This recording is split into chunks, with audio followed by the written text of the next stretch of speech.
এখন আমরা easy physics বই থেকে দিনাজপুর এবং সিলেট বোর্ড 2023 সালের প্রশ্নটি সমাধান করব। তোমরা যারা এখনো ইজি ফিজিক্স বইটি সংগ্রহ করনি দ্রুত সংগ্রহ করে ফেলো।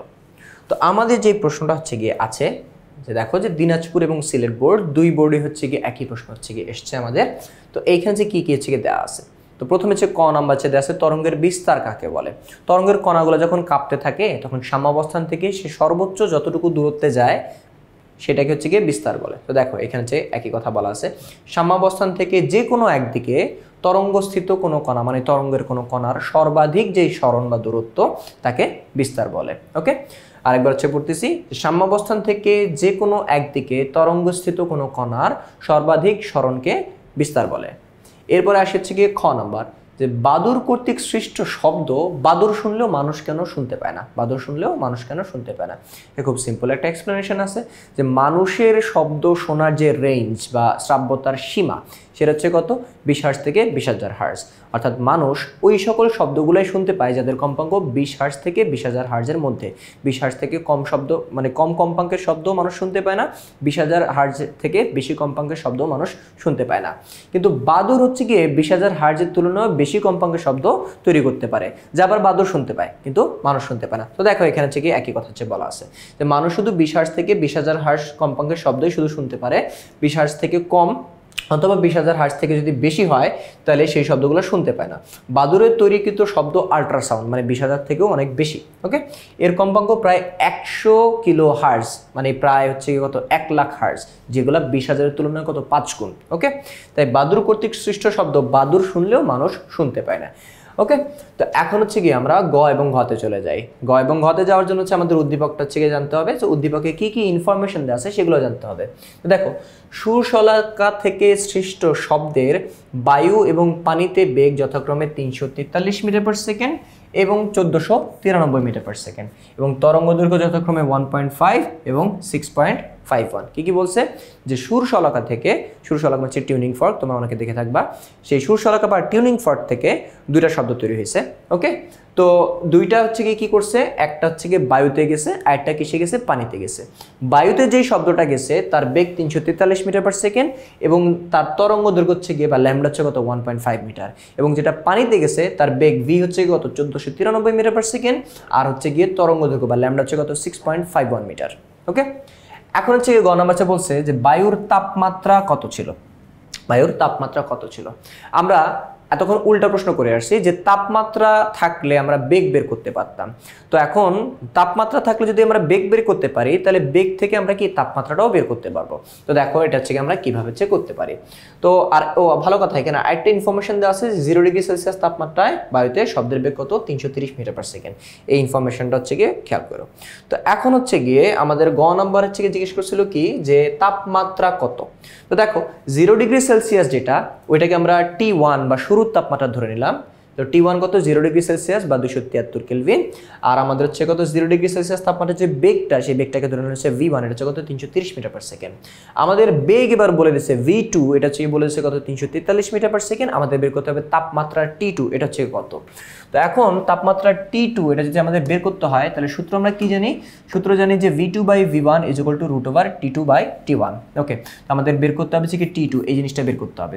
তো যেইটাকে বের করতে হবে ওইটাকে একা রাখবা উপরে রাখবা। ওকে, তো এখন দেখো T2 এর উপরে √ওভার আছে, তো √ওভারটাকে হচ্ছে গিয়ে ছাড়াইতে হবে। তাহলে √ওভারটাকে এই পাশ থেকে এই পাশে নিয়ে আসো, তাহলে হচ্ছে গিয়ে √ওভার যখন তোমরা পক্ষান্তর করবা তখন সেটা কি হয়ে যাবে, স্কয়ার হয়ে যাবে। ওকে, তো এই পাশে আসলে কি হয়ে গেল, স্কয়ার হয়ে গেল। V2/V1 পুরাটার উপরে স্কয়ার হবে আর এই পাশে T2/T1 এটা হচ্ছে পড়ে থাকবে।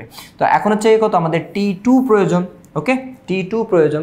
তো আমি বারবার হচ্ছে বলছি যে যাকে বের করবা তাকে উপরে রাখবা এবং একা রাখবা। T2 উপরে আছে বাট একা নাই, তার সাথে কি আছে T1 আছে, T1টা নিচে আছে মানে কি ভাগ।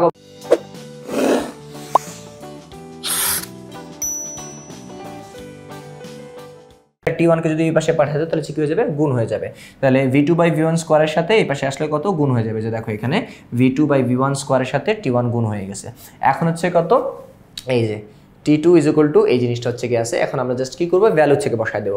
V2 এর মান কত ছিল, প্রশ্ন হচ্ছে কি দেওয়া ছিল 343 মিটার পার সেকেন্ড, V1 হচ্ছে কত 330 মিটার পার সেকেন্ড, আর T1 যেটা সেটা হচ্ছে কত 273, তারপরে স্কয়ার ছিল। আমরা যদি ক্যালকুলেটর হিসাব করি কত আসছে 294.93, এটা কেলভিনে আসছে। তো তুমি চাইলে এখানে অ্যান্সারটা রেখে দিতে পারো, বাট তুমি যদি চাও সেলসিয়াসে আনতে তাহলে সেলসিয়াসে আনার জন্য কি করতে হবে, কেলভিন থেকে 273 মাইনাস করতে হবে। সেলসিয়াস থেকে যেমন কেলভিনে যাওয়ার জন্য 273 প্লাস করতে হয়, তো ঠিক একইভাবে কেলভিন থেকে সেলসিয়াসে আসার জন্য কি করতে হবে, 273 মাইনাস করতে হবে। তো 273 যদি মাইনাস করি তাহলে আমাদের তাপমাত্রা দাঁড়াচ্ছে কত, 21.93 ডিগ্রি সেলসিয়াস, অর্থাৎ ওই দিন বাতাসের তাপমাত্রা ছিল 21.93 ডিগ্রি সেলসিয়াস। এরপর হচ্ছে গিয়ে আমরা ঘ নম্বর প্রশ্ন হচ্ছে গিয়ে চলে যাই।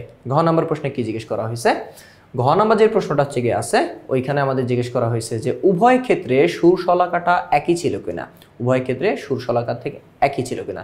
দেখো এখানে হচ্ছে বলছিল যে দুইটা শব্দ, একটা বাতাসে গেছে একটা পানিতে গেছে, ওকে, এবং বলছে সুর শলাকা থেকে সৃষ্ট শব্দ। এখন দুইটা শব্দই কি একই সুর শলাকা থেকে হয়েছে নাকি আলাদা থেকে হয়েছে, ওইটা থেকে জানতে বলছে।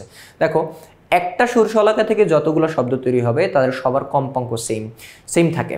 তো এখন যদি হচ্ছে গিয়ে আমাদের যদি জানতে হয় যে সুর শলাকাটি একই ছিল কিনা, অর্থাৎ দুইটা শব্দের কম্পাঙ্ক যদি সেম হয় তাহলে আমরা বলতে পারবো যে তাদের উৎস সেম। তোমরা এটা জেনে রাখো যে কোনো শব্দের কম্পাঙ্ক যদি সেম হয় তাহলে তাদের উৎস একই বা সেম ধরা যায়।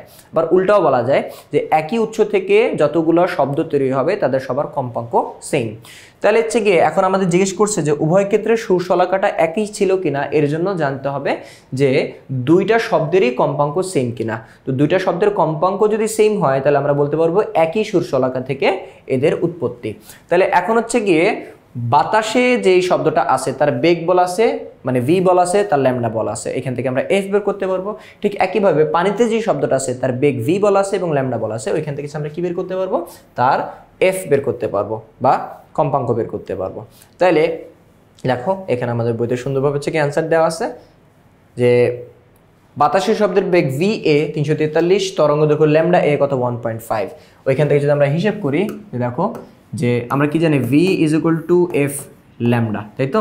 তাহলে বাতাসের ক্ষেত্রে হচ্ছে কত V A F A lambda এ, মানে বাতাসের শব্দের বেগ ইজ ইকুয়াল টু বাতাসের শব্দের কম্পাঙ্ক ইন্টু বাতাসের শব্দের তরঙ্গ দৈর্ঘ্য।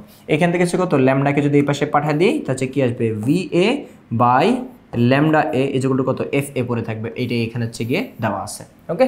তো এখন হচ্ছে কি ভি এ বা বাতাসের মধ্যে শব্দের বেগ এর মান কত 343 বসায় দিলাম আমরা, ল্যামডা হচ্ছে কত 1.5, হিসাব করলাম কত আসে 228.67 হার্টজ, অর্থাৎ বাতাসে যেই শব্দটা আছে ওই শব্দের কম্পাঙ্ক 228.67 হার্টজ। তো ঠিক একইভাবে হচ্ছে গিয়ে এখন আমরা কি করতে পারি, পানিতে যে শব্দটা আছে তারও কম্পাঙ্ক বের করতে পারবো। তো পানিতে শব্দের যে বেগ সেটা কত ভি ডাব্লিউ ধরলাম, এটা কত 1493 মিটার পার সেকেন্ড আছে, এবং তরঙ্গ দৈর্ঘ্য হচ্ছে গিয়ে কত ল্যামডা ডাব্লিউ, এটা ধরলাম হচ্ছে কত 6.51। তোমরা কেউ চাইলে V1 V2 ল্যামডা 1 ল্যামডা 2 এইভাবে ধরতে পারো, একভাবে করলেই হয়েছে। তা এখন হচ্ছে গিয়ে ঠিক একইভাবে এফ, পানির মধ্যে যে এফ ডাব্লিউ, এটা পাইতে হলে কি করতে হবে, পানির মধ্যে যে বেগ আছে সেই বেগকে পানির ল্যামডা দ্বারা ভাগ করতে হবে, অর্থাৎ V W by lambda W. তো ভি ডাব্লিউ হচ্ছে কত 1493 আর ল্যামডা ডাব্লিউ হচ্ছে কত 6.51, হিসেব করলাম কত আসে 229.3 হার্টজ। তো বাতাসের যেই শব্দটা ছিল তার কম্পাঙ্ক ছিল হচ্ছে গিয়ে 228.67 হার্টজ, আর পানিতে যে শব্দটা তার হচ্ছে গিয়ে কম্পাঙ্ক কত দাঁড়াইলো, তার কম্পাঙ্ক দাঁড়াইছে হচ্ছে গিয়ে 229.34 হার্টজ। সো দুইটার কম্পাঙ্ক কি সেম না, তো যেহেতু দুইটার কম্পাঙ্ক সেম না মানে তাদের উৎস সেম না, অর্থাৎ এরা একই সুর শলাকা থেকে তৈরি হয় নাই।